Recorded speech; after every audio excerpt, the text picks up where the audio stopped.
Ndugu zanguni katika imani, leo tupo katika siku yetu ya Ijumaa.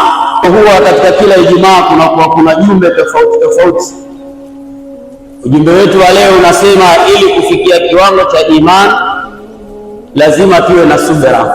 Swala zima linaloitwa imani ni swala ambalo kila mtu anajinadi na anajinasibisha nalo. Kila mmoja katika la kwake alilolishika akisema kwamba mimi ninaamini, basi hilo analoliamini anasimama nalo na huwezi kumtoa katika hilo.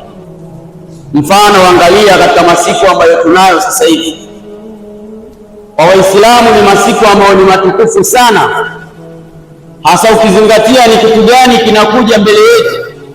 Sio muda mrefu sana, ingawaje ni muda mrefu, lakini ujio wa Ramadhani ndio ujio wa ibada nyingi za Waislamu katika mwezi huo, na ndio mwezi pekee ambao Waislamu wanakuwa na ibada nyingi kuliko miezi mingine. Lakini katika masiku haya ambayo tunayo,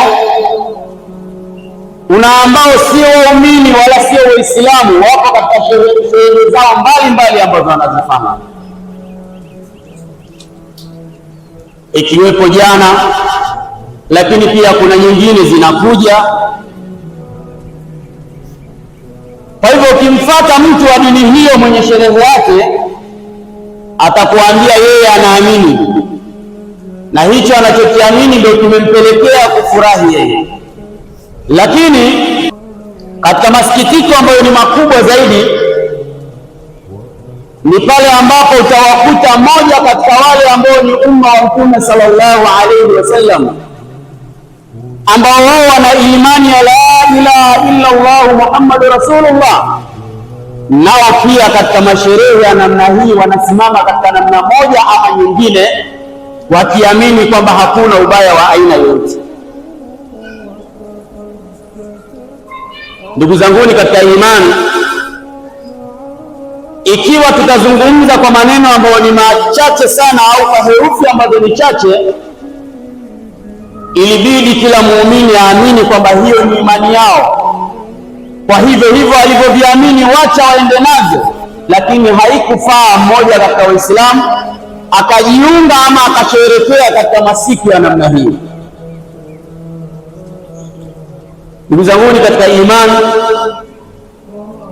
ilikuwa watu wanyamaze,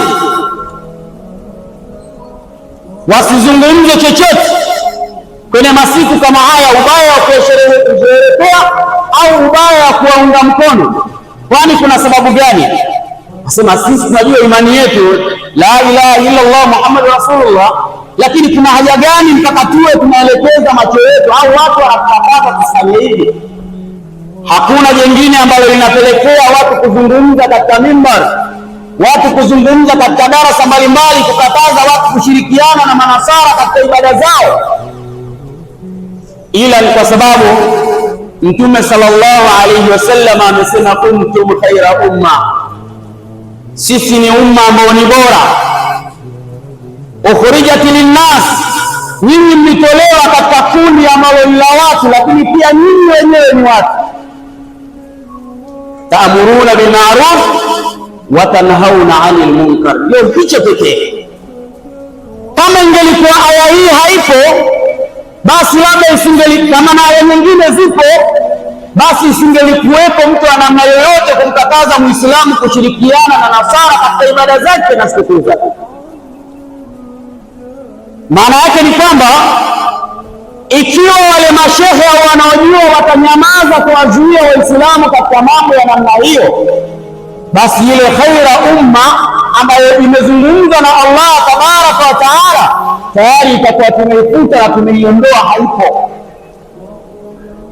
Kwa hivyo njia pekee ya kuweza kuonyesha kwamba kauli hii inaendelea na itabaki kuwepo, lazima watu waambiwe haifai kufanya mambo ya namna hii, watu waelekee katika upande huu, ndio inakuwa ni sahihi.